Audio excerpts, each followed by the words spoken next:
Everyone, welcome back to my channel Sharifa's cooking tips. আশা করি সবাই ভালো আছেন। বাংলাদেশে একটি পিঠার রেসিপি নিয়ে হাজির হয়ে গেলাম। কেউ বলে তেলের পিঠা, আবার কেউ বলে পোয়া পিঠা। সকাল বা বিকালের নাস্তার জন্য খুব সহজেই তৈরি করা যায় এই পিঠাগুলো।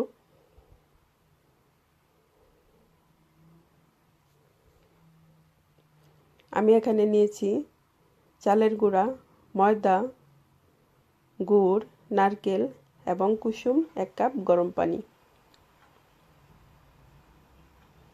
যতটুকু চাউলের গুঁড়া নেবেন তার অর্ধেক নিতে হবে ময়দা। প্রথমে আমি একটা ভোলে গরম পানিটা দিয়ে দিব।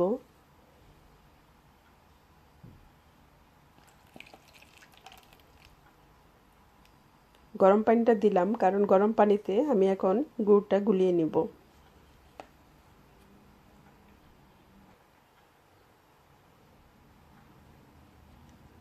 গুড়টা দিয়ে এখন পানির সাথে মিক্স করে নিব।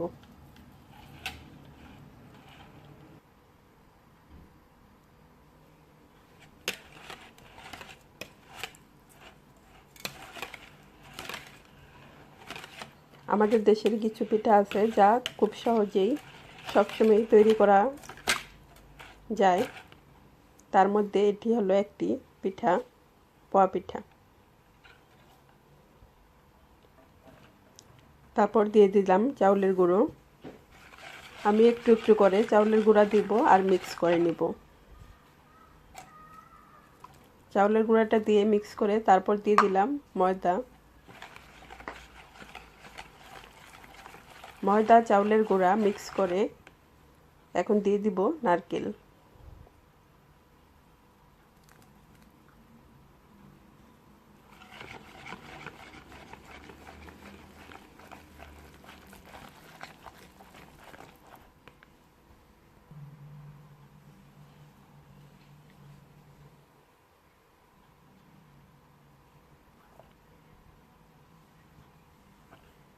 নারকেলটা দিলে পিঠার স্বাদটাই যেন বেড়ে যায়, তাই এখন সব কিছু ভালো করে মিক্স করে নিব।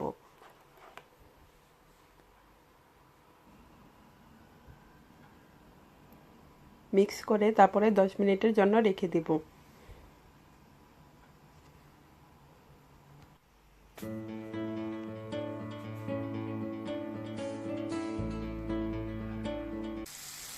গোলাটা দেখতে হবে এরকম হলে তারপরে একটি ফ্রাই প্যানে তেল দিয়ে তেলটা যাতে পিঠাটা যাতে ডুবো তেলে ভাজা যায় ওই পরিমাণে তেল দিতে হবে।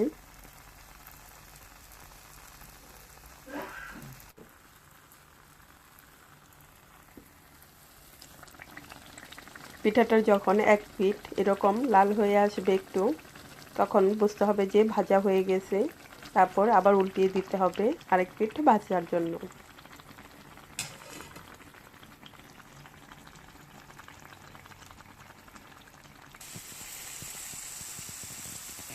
আমি আরেকটি পিঠা দিয়ে দিলাম।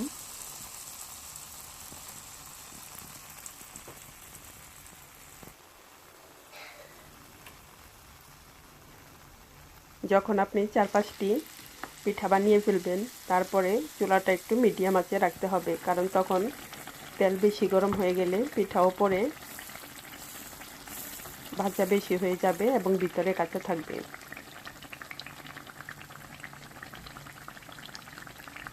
বড় ফ্রাই প্যান নিলে তখন বেশি করে তেল দিলে একসাথে 3-4টা পিঠা একসাথেই বানানো যায়।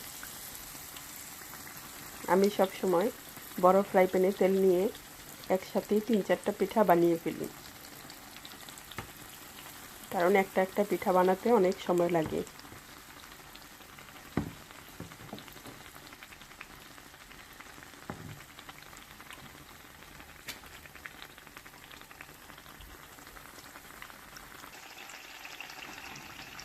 একটা দিব আর একটা নামিয়ে ফেলবো।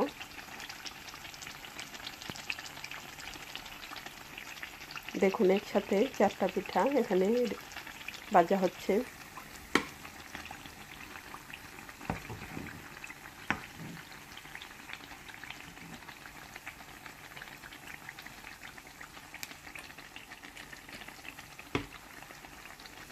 এভাবেই বানিয়ে ফেলবো প্রতিটা পিঠা।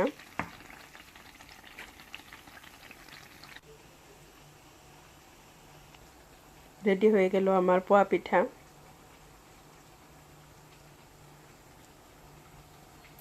আমার চ্যানেলে আরও সুন্দর সুন্দর পিঠার রেসিপি আছে।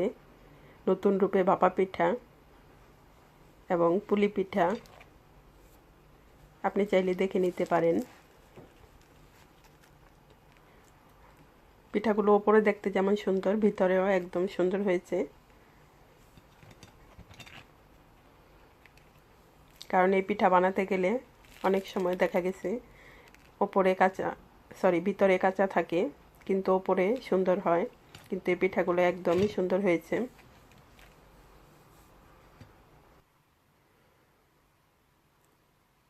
আমার এই ভিডিওটি ভালো লাগলে অবশ্যই লাইক দিয়ে শেয়ার করবেন। আজ এ পর্যন্তই, ভালো থাকুন। আল্লাহ হাফেজ। আসসালামু আলাইকুম।